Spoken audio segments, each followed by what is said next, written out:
Hello, you're watching news from Kazakhstan on K+. It is Wednesday, December 5th. A crew member of Mi-8 helicopter that crashed in Almaty region was buried in Pavlodar. Several hundred residents, including relatives, friends, and colleagues of the deceased, attended Nurlan Shakparov's funeral. In the meantime, it appears Kazakhstan's law enforcement officials are confused over whose jurisdiction it is to investigate the accident. We turn to our first story for more. Among those who died in Mi-8 helicopter crash 10 days ago was a Pavlodar citizen, Nurjan Shakparov. The body of the 52-year-old Kazakh Stock Company observer was identified by the relatives participating in the MIA search. The mortal remains were delivered to Pavlodar on Monday to be buried on Tuesday. Shakparov had a wife, 2 children and a grandson.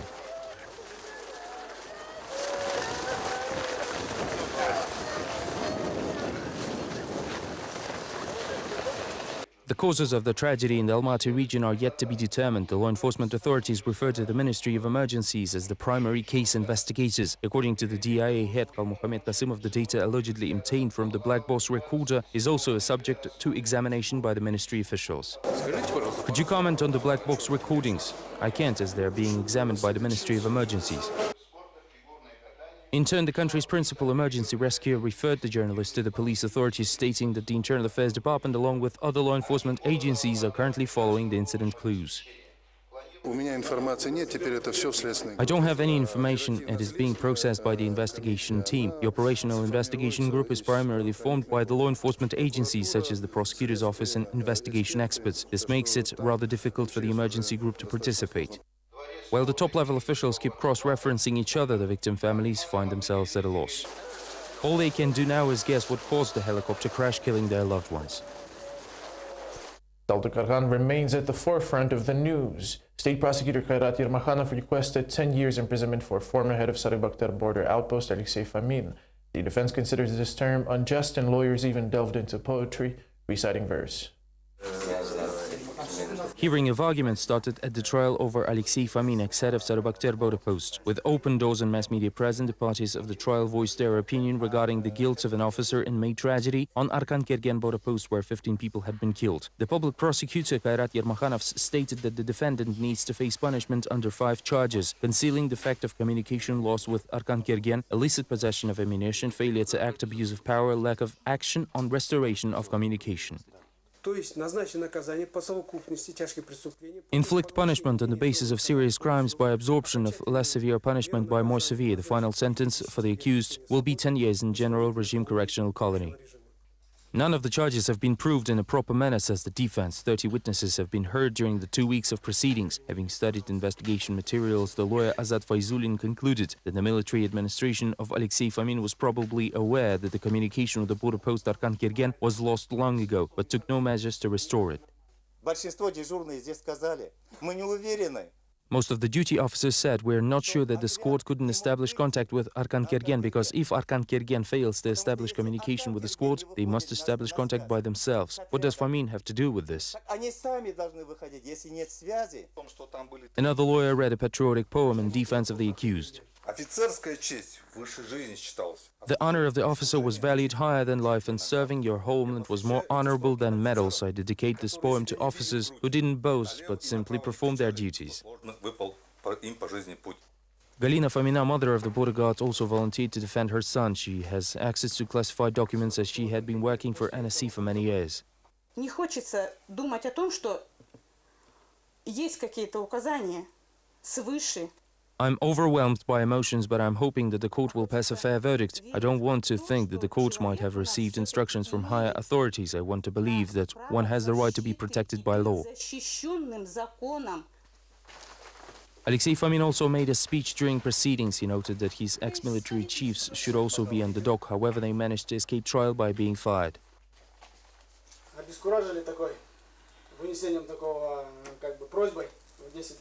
"I'm shocked with the verdict. I didn't commit a crime that would demand a 10-year sentence. I placed high hopes on my commanders in charge. They were always an example for me. I am disappointed in them."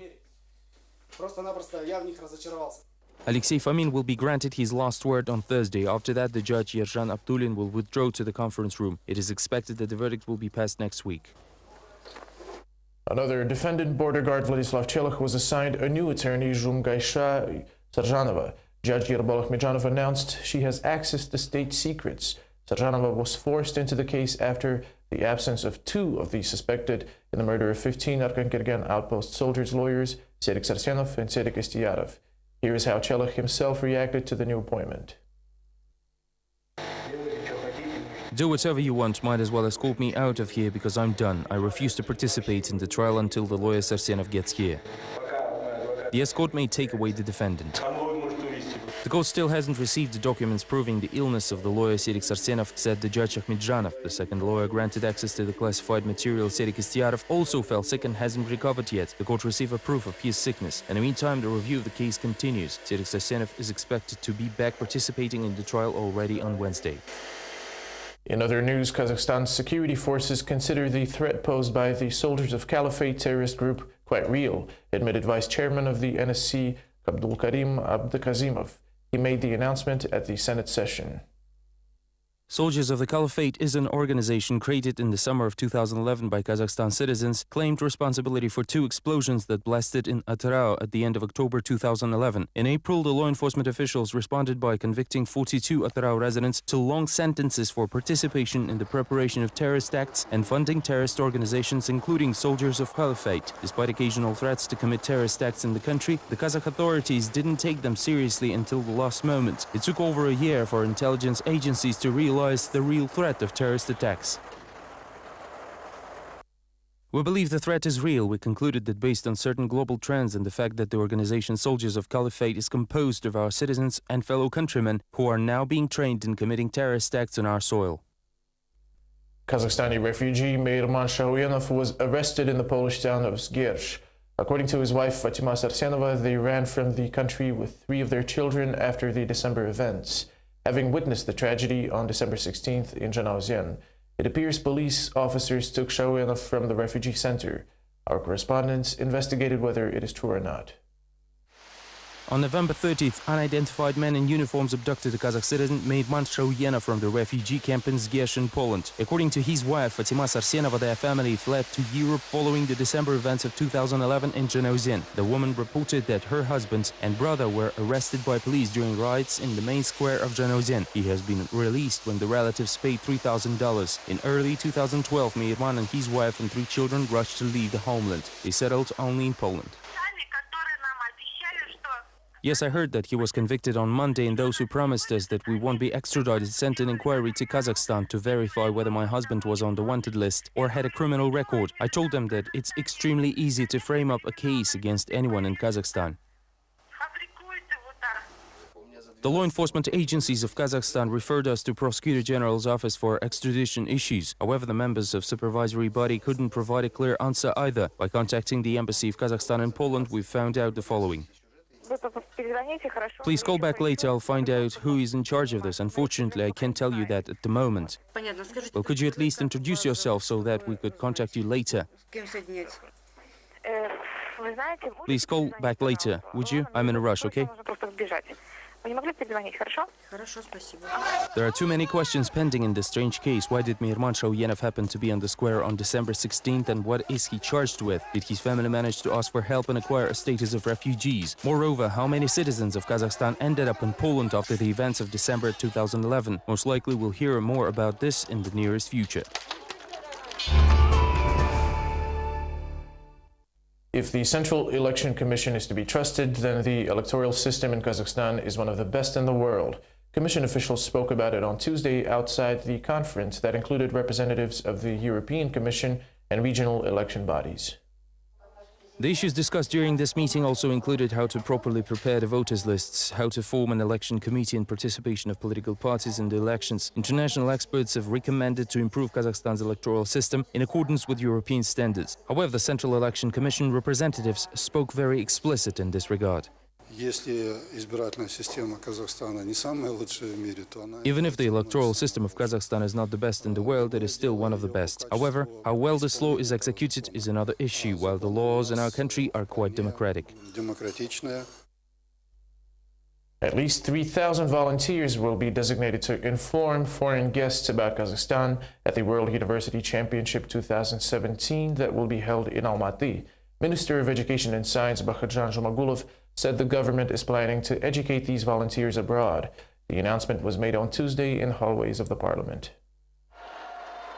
According to the Minister of Education and Science, within 10 days of competition, the volunteers must portray Kazakhstan in positive light as much as possible. However, for some reason, it was decided that they must be trained in this subject not in the country but in Kazan, the capital of Tatarstan, and in the Italian city of Trentino. The main requirement for the candidates, they must be trilingual and do sports. Their travel expenses are still being estimated. Буквально за 10 дней они должны про Казахстан все узнать. Literally in 10 days they must learn everything about Kazakhstan. They will be working only in Almaty, so a lot of things expected of them. They must share the ancient history of our state and nation, the prospects of Kazakhstan and what we have achieved in 20 years. Many things are expected of them, so most importantly, they must be very well prepared. Какая древняя история у этой нации есть? 4 wheelchairs and a French comedy. This is how the International Day of Persons with Disabilities was held in Almaty. However, these full citizens of Kazakhstan who suffered the cruelty of fate refuse to be treated as if they are needy.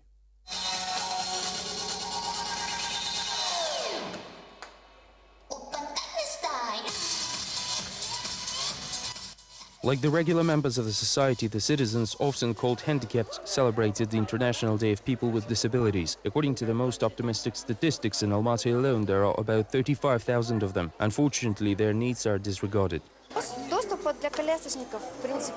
In general, people in wheelchairs can't access places even though ramps are installed. It seems they're installed as pure formality without truly considering their functionality, because some people find them easy to use while others struggle with them. Azamat lost both hands, but not love of life. He traveled all around the world and represented his country at the most prestigious sport events. Azamat is surprisingly master of sports and swimming and ping pong, but he also wants to become a singer. Azamat is optimistic when it comes to the issue of social rehabilitation of people with disabilities. Our Kazakhstan shall not be degraded because even Moscow wasn't built in just one day. With time we will get back on our feet and accomplish great things. Meanwhile, the biggest wish of handicapped people is a creation of infrastructure that doesn't demand from them setting new records and tackling hurdles. On the Almaty streets, no handicapped person could be spotted. Even the subway, a pride of senior officials, lack ramps. I wish people had lots of opportunities, including access to transportation, so that they could get to any part of the city under any weather condition. These wishes remain unfulfilled. On this International Day of People with Disabilities, the Almaty handicapped received 4 wheelchairs and free of charge screening of French film 1+1, a film about absence of segregation of disabled and normal people in a healthy society.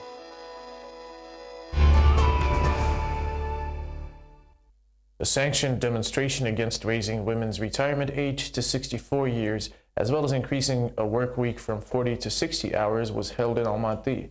Despite bad weather conditions, around 40 people gathered in the square behind Sararka movie theater. More details up next.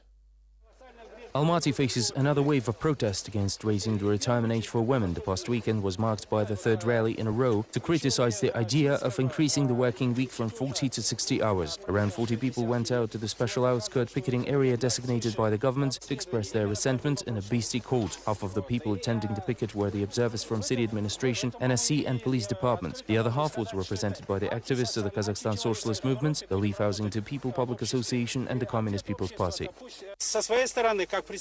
For my part, as a labor union representative, I'm ready to do what it takes to prevent these reforms. I'm convinced that if we choose to put up with this reformation, it will inevitably be followed by other, even more outrageous ones.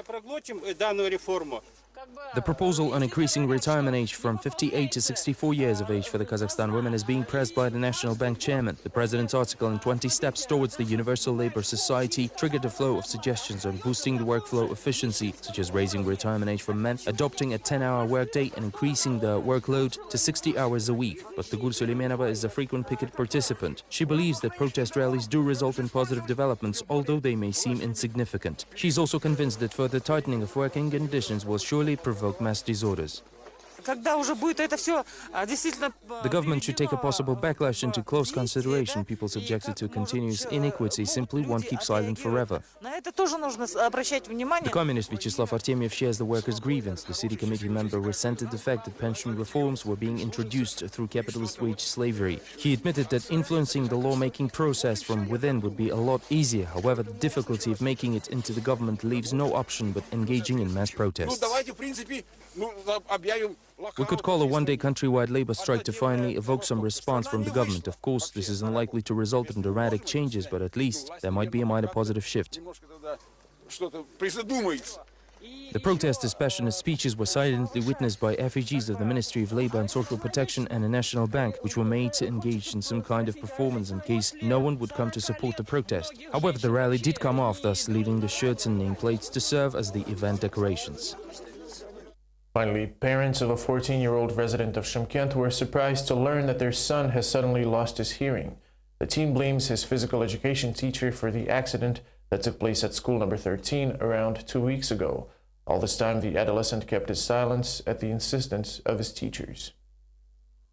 14-year-old Beybar Zhakayev lost hearing for 1 ear following an educational talk with his school sports coach. The 8th grader says the teacher punished him for talking in class. After the punches, I got terrible noise in my ears. I couldn't hear myself. I was shouting, my ear, but he kept punching me. I ran away to the locker room, but he got me there and started beating me again. It was not until I made it to the headmaster's office that he stopped beating me up. Nurjan Zhakayeva, the boy's mother, learned about the incident from the school cleaner 2 weeks after. It turned out that the school headmaster told the boy not to say anything about the incident to his parents. Meanwhile, the sports instructor drove the boy for daily treatment in a private clinic. Will my child remain deaf? Why did the sports instructor do this? I filed a claim to the police. I'm shocked with disorder. They've been hiding it from me for a week. Neither teachers nor headmaster told me anything. There's a school inspector for this. Why did they all hide this from me?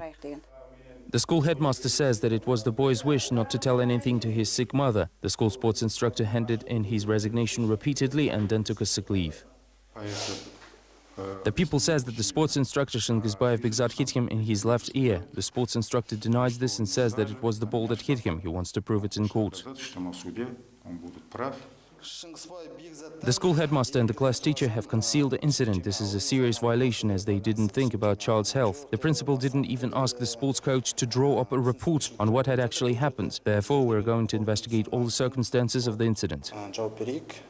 The injured boy's parents have been a bit relieved by the medical prognosis. Beybars needs surgery to recover his hearing. Unfortunately, the family doesn't have $1,300 for the operation. The school administration has refused to pay any compensation. The family is waiting for the forensic test results, which are likely to resolve the case and raise Beybar's chance for recovery. That is all we have time for now. Thank you for watching. See you tomorrow.